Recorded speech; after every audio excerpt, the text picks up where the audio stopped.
Assalamualaikum warahmatullahi wabarakatuh.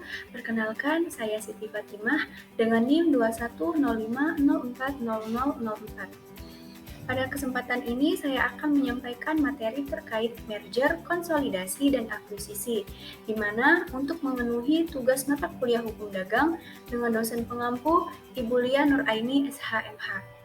Baiklah, langsung saja kita ke pembahasan yang pertama, yaitu terkait merger.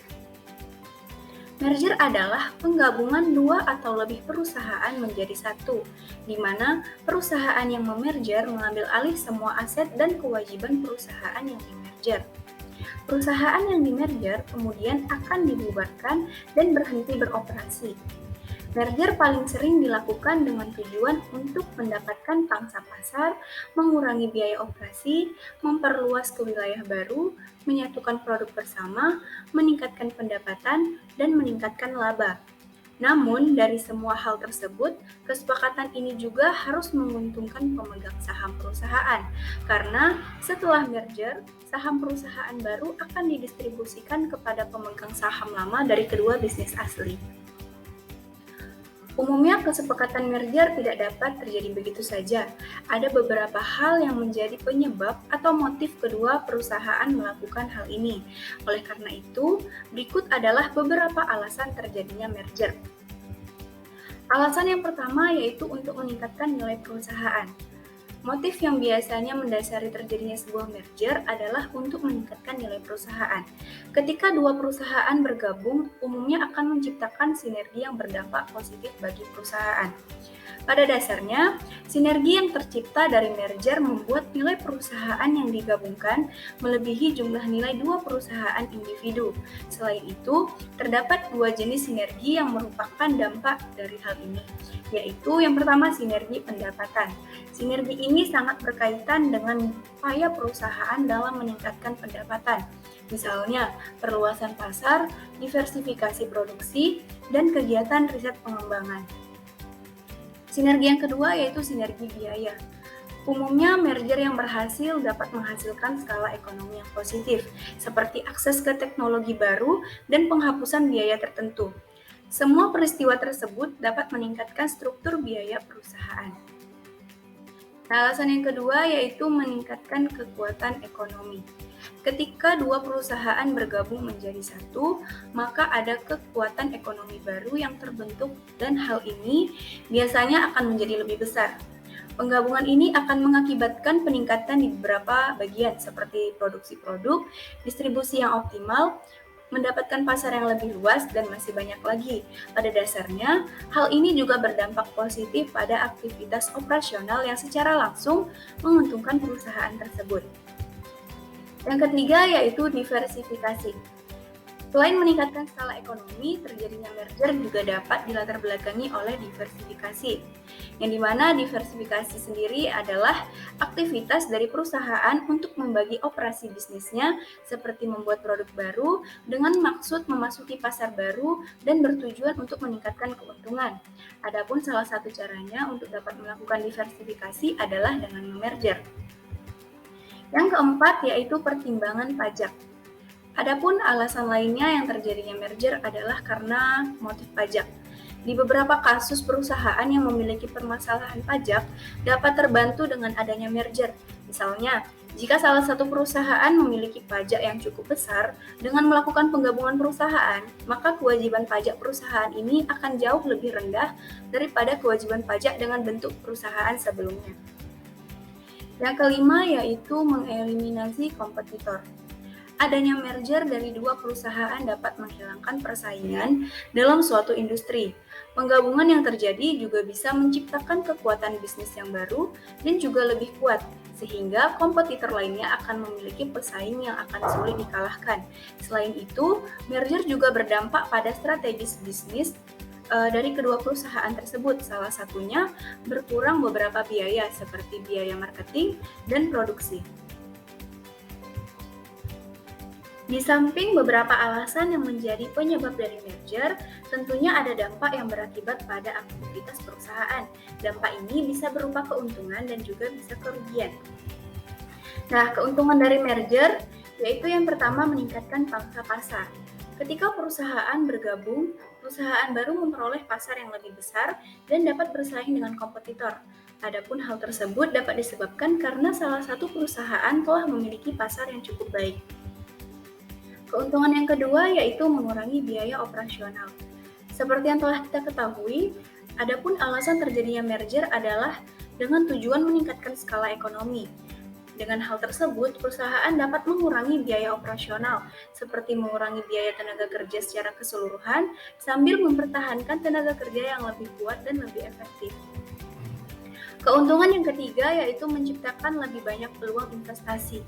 Terjadinya merger dapat meningkatkan kapasitas keuangan perusahaan baru secara keseluruhan. Peluang investasi baru mungkin hadir atau perusahaan mungkin dapat menjangkau audiens yang lebih luas dengan anggaran pemasaran yang lebih besar ataupun kemampuan produksi yang lebih signifikan. Nah, tadi itu mengenai keuntungan dari merger. Nah, sekarang kerugian merger. Yang pertama yaitu peningkatan biaya hukum. Kenyataannya untuk melakukan merger tidaklah semudah yang kita bayangkan. Banyak proses yang harus dilalui, seperti urusan hukum dan keuangan. Terjadinya kesepakatan penggabungan dua perusahaan merupakan transaksi bisnis legal yang seringkali membutuhkan keterlibatan beberapa pihak profesional, seperti pengacara yang berspesialisasi dalam urusan merger, serta profesional keuangan yang menangani aset dan perincian keuangan lainnya. Dan hal ini tentunya membutuhkan biaya yang cukup tinggi. Kerugian yang kedua yaitu menciptakan perbedaan budaya dan pemecatan. Salah satu kemungkinan buruk yang terjadi akibat merger adalah perbedaan budaya antar masing-masing perusahaan. Hal ini dapat menyebabkan beberapa gangguan yang mengakibatkan karyawan harus menyesuaikan diri kembali, dan hal ini tentunya membutuhkan waktu. Namun di samping itu, dampak paling buruk adalah adanya beberapa tim atau divisi yang dihilangkan karena duplikasi kerja atau kinerja yang kurang optimal, sehingga akan ada karyawan yang dipecat. Kerugian yang terakhir yaitu hilangnya peluang bisnis potensial. Ketika terjadinya merger, maka akan banyak waktu, energi, serta uang yang harus digunakan dalam proses penggabungan oleh masing-masing perusahaan. Hal ini tentunya dapat mengubah agenda bisnis dan menimbulkan beberapa dampak. Salah satu kemungkinannya yaitu kehilangan peluang bisnis potensial yang telah direncanakan sebelumnya. Nah, selanjutnya saya akan membahas terkait jenis-jenis merger. Jenis yang pertama yaitu merger horizontal. Merger horizontal adalah penggabungan antar dua perusahaan yang berada di industri yang sama. Biasanya, kedua perusahaan ini juga menawarkan produk atau layanan serupa. Adapun tujuan dari merger ini biasanya tidak terlepas dari faktor ekonomi, seperti menciptakan bisnis yang lebih besar dengan pasar yang lebih luas dan juga untuk dapat memiliki kekuatan yang lebih kuat dari kompetitor yang lain. Jika kita ibaratkan sebagai contoh, yaitu ketika Toyota bergabung dengan Nissan. Nah, dapat dibilang sebagai merger horizontal. Jenis yang kedua yaitu merger vertikal. Sama halnya dengan merger horizontal, penggabungan pada merger vertikal masih dalam ruang lingkup industri yang sama, namun yang membedakannya yaitu posisi salah satu perusahaan yang lebih tinggi pada rantai pasokan industri tersebut. Penggabungan ini dilakukan untuk meningkatkan sinergi yang dicapai melalui pengurangan biaya yang dihasilkan dari pergabungan dengan satu atau lebih perusahaan pemasok. Contohnya yang paling sederhana yaitu ketika perusahaan mobil bergabung dengan perusahaan pemasok suku cadang. Dan jenis yang ketiga yaitu merger perluasan pasar. Merger perluasan pasar adalah penggabungan yang terjadi antar perusahaan yang menjual produk yang sama, tetapi bersaing di pasar yang berbeda. Perusahaan yang terlibat dalam merger ini berusaha untuk mendapatkan akses ke pasar baru yang lebih besar dan memiliki basis klien yang lebih kuat. Misalnya ketika Pepsi merger dengan Pizza Hut untuk menjangkau pasar yang lebih luas, yaitu pelanggan dari Pizza Hut. Jenis yang keempat yaitu merger perluasan produk. Merger perluasan produk atau disebut juga dengan conglomerate merupakan penggabungan dari dua atau lebih perusahaan yang beroperasi di pasar atau sektor yang sama dengan produk yang saling terkait. Penggabungan ini bertujuan untuk menghasilkan penambahan produk baru ke lini produk yang telah ada dari satu perusahaan. Contohnya, ketika sebuah perusahaan bank bergabung dengan perusahaan yang mempunyai produk berupa jasa asuransi keuangan. Jenis yang kelima yaitu merger konglomerat. Jenis merger selanjutnya yaitu jenis merger konglomerat. Merger ini merupakan penggabungan antar dua perusahaan atau lebih perusahaan yang kegiatan bisnisnya tidak terkait sama sekali. Terdapat beberapa alasan dari merger jenis ini, seperti untuk meningkatkan nilai perusahaan dan menciptakan sinergi. Contoh dari merger jenis ini yaitu penggabungan yang terjadi antara Walt Disney Company dengan American Broadcasting Company. Pembahasan selanjutnya yaitu mengenai konsolidasi. Konsolidasi atau peleburan sebagai perbuatan hukum yang dilakukan oleh dua perseroan atau lebih untuk meleburkan diri dengan cara mendirikan satu perseroan baru yang karena hukum memperoleh hak FIFA dan pasifa dari perseroan yang meleburkan diri, dan status badan hukum perseroan yang meleburkan diri berakhir karena hukum. Secara sederhana, konsolidasi dapat diartikan sebagai penggabungan dua perseroan atau lebih dengan cara mendirikan usaha baru dan meleburkan usaha yang lama. Adapun ciri-ciri konsolidasi sebagai berikut. Yang pertama, ada dua atau lebih perusahaan yang menyatukan diri untuk membuat perusahaan baru. Yang kedua, perusahaan yang sudah disatukan akan berubah tanpa proses likuidasi. Dan yang ketiga, perusahaan baru yang dibentuk dari hasil peleburan harus mendapatkan status badan hukum yang baru. Yang keempat, rancangan konsolidasi dan konsep akta konsolidasi disetujui oleh RUPS di setiap perseroan. Yang kelima, konsep akta konsolidasi yang sudah disetujui RUPS akan diterangkan dalam akta konsolidasi yang dibuat di depan notaris menggunakan bahasa Indonesia. Dan yang terakhir, perusahaan hasil peleburan akan mendapat status hukum di tanggal diterbitkan keputusan Menkumham tentang perusahaan yang berkonsolidasi tanpa proses likuidasi. Berikutnya, konsolidasi memiliki beberapa syarat sebagai berikut. Syarat yang pertama, konsolidasi melibatkan perusahaan yang sama-sama sehat, sama-sama sakit, atau antara yang sehat dengan yang sakit. Analisis kondisi keuangan yang mendalam harus dilakukan terlebih dahulu. Tujuannya untuk memastikan konsolidasi tersebut layak untuk dilanjutkan atau tidak. Yang kedua, bisa menata manajemen perusahaan sebelum dan setelah konsolidasi.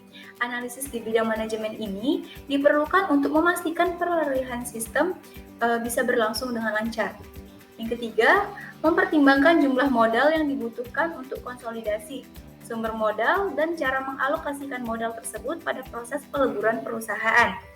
Yang keempat, memperhatikan manfaat konsolidasi bagi perusahaan, karyawan, pemegang saham, hingga konsumen pengguna produk perusahaan tersebut.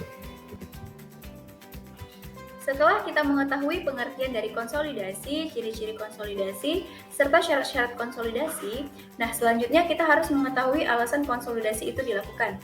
Yang pertama, itu untuk membesar pasar, selanjutnya untuk membesar aset perusahaan, untuk memenangkan persaingan usaha, untuk menghematkan biaya operasional, untuk memperkuat pasokan bahan baku, untuk meningkatkan kinerja produksi dan pengolahan, untuk mengalahkan para pesaing, untuk meningkatkan efisiensi perusahaan, untuk memperkuat fondasi bisnis, untuk memperkuat sumber daya manusia dalam perusahaan, untuk meningkatkan harga saham perusahaan, selanjutnya untuk melakukan diversifikasi produk dan usaha, dan selanjutnya yaitu untuk meningkatkan kinerja perusahaan, untuk memperbesar keuntungan, dan yang terakhir untuk meningkatkan gengsi perusahaan.